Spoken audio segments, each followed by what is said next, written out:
ai ra nhiều rồi nghe cùng rình cùng là tàn bố đó rồi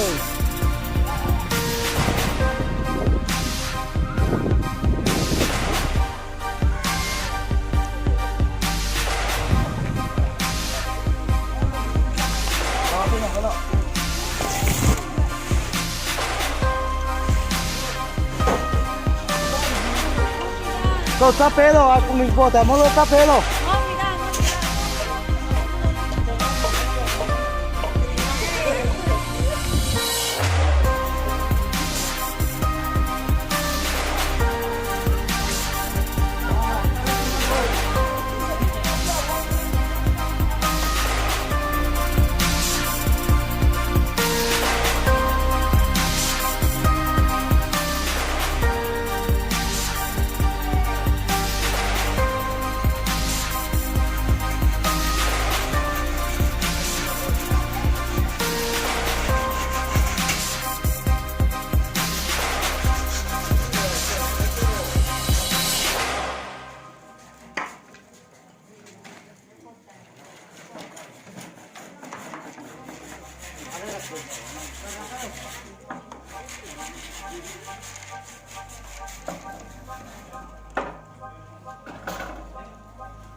chắc này đang từng cổ tập gì cơ không?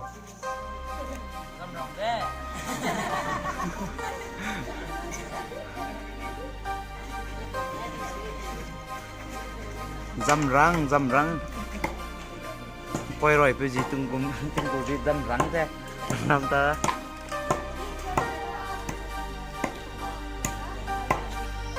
mang kina pirang dăm răng thế từng cổ gì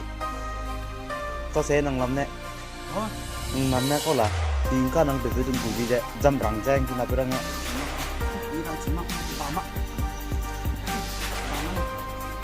răng ai tu Palitannya noy.